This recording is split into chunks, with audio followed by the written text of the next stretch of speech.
চা বানানোর পর যদি দেখেন বিস্কুটের কৌটা খালি, তাহলে এই ভিডিওটি আপনার জন্য। আজকে আমি দেখাবো কিভাবে আপনারা 10 মিনিটের মধ্যেই বিস্কুট বানিয়ে ফেলতে পারবেন বাসায় খুব ইজিলি আর হাতের কাছে থাকা উপকরণ দিয়ে। তো চলুন ভিডিওতে যাওয়া যাক।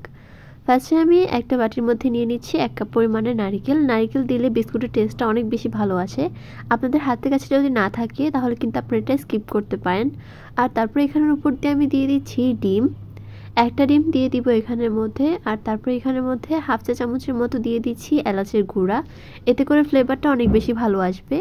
তো আমার বাটিটা যেহেতু একটু ছোট হয়ে গিয়েছিল, তো তার জন্য আমি একটা বড় সাইজের বোলের মধ্যে এটাকে ট্রান্সফার করে নিচ্ছি। আর এখন এখানের মধ্যে দিয়ে দিব স্বাদ অনুযায়ী কিছুটা লবণ। আমি এখানে হাফ চা চামচের মতো দিয়েছি। হাফ কাপ দিয়ে দিব চিনি। চাইলে স্বাদ অনুযায়ী চিনিটা বাড়িয়ে কমিয়ে অ্যাড করতে পারেন।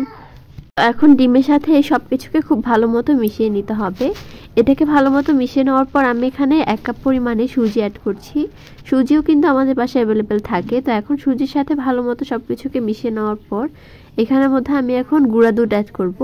গুঁড়া দুধ দিলে কিন্তু এটা টেস্ট অনেক বেশি ভালো আসে, তো এটা দেওয়ার চেষ্টা করবেন। তো আমি এখানের মধ্যে প্রায় 3 টেবিল চামচের মতো গুঁড়া দুধ অ্যাড করেছি। আপনারা চাইলে এটাও বাড়িয়ে কমিয়ে দিতে পারেন। তো এখন খুব ভালো মতো হাতের সাহায্যে এগুলোকে মিশিয়ে নিতে হবে। তো মিশিয়ে নেওয়ার পর এটাকে আমি 2 মিনিট এরকম রেস্টে রেখে দিব। 2 মিনিট পর দেখবেন যে এটা আগের তুলনায় একটু কি বলবো, এটাকে এখন আপনি যে কোনো ধরনের শেপ দিতে পারবেন ওইরকম। তো এখন এটাকে আমি হাতের সাহায্যে গোল করে এরকম লম্বাটে শেপ দিয়ে নিচ্ছি। আপনার ইচ্ছা অনুযায়ী যে কোনো ধরনের ডিজাইন কিন্তু আপনি এটার মধ্যে করতে পারবেন। আর যেহেতু ইনস্ট্যান্ট বানাচ্ছি, তো তার জন্য কিন্তু আমি এখানের মধ্যে কোনো রকমের ডিজাইন করছি না, একদম সাদাসিধে রাখছি সবগুলোকে একটু লম্বাটে করে। তো সবগুলোই বানানো শেষ মোটামুটি।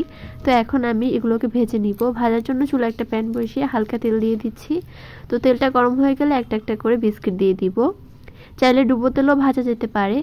তো আমি যেহেতু একদম হেলদি উপায়ে দেখাচ্ছি, তার জন্য আমি একদম কম তেলে এগুলোকে ভেজে দেখাবো। তো এখন এগুলোকে 2 মিনিট এরকম ভেজে নিতে হবে। তারপর এগুলোকে একটা একটা করে আমি কাঠি দিয়ে উল্টিয়ে দিচ্ছি, ছাঁকনি দিয়ে উল্টাচ্ছি না। কাঠি দিয়ে কিন্তু খুব ইজিলি এটাকে উল্টানো যায়, আপনারা দেখেই বুঝতে পারছেন। তো এই পাটটাকেও আমি 2 থেকে 3 মিনিট এরকম ভেজে নিব। চুলার আঁচ কিন্তু মিডিয়াম টু লোয়ে রাখবেন, তাহলে বিস্কুটটা খুব সুন্দর মতো ক্রিস্পি হয়ে যাবে আর একদম মজা হবে কিন্তু খেতে।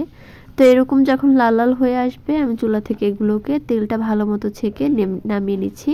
আপনারা কিন্তু চাইলে এটা চায়ের সাথেও খেতে পারেন, আবার চাইলে কিন্তু এমনিতেও খেতে পারেন। দুইভাবে খেতেই কিন্তু এটা অনেক বেশি ভালো লাগে। তো আমি তেলটা ছেঁকে এগুলোকে উঠিয়ে ফেলছি আর এগুলোকে এখন আমি পরিবেশন করব। আর ভিতর থেকেও কিন্তু এটা অনেক বেশি ভালো ছিল, আপনারা দেখেই বুঝতে পারছেন। আপনাদের বোঝার সুবিধার্থে আমি একটা ভেঙেও দেখাচ্ছি। দেখতেই পাচ্ছেন কতটা লোভনীয় হয়েছে এই বিস্কুটগুলো। আপনারা চাইলে কিন্তু বাসায় খুব সহজে এরকম বিস্কিট বানিয়ে পরিবেশন করতে পারেন। তো আমার আজকের ভিডিওটি ছিল এই পর্যন্তই। আল্লাহ হাফেজ।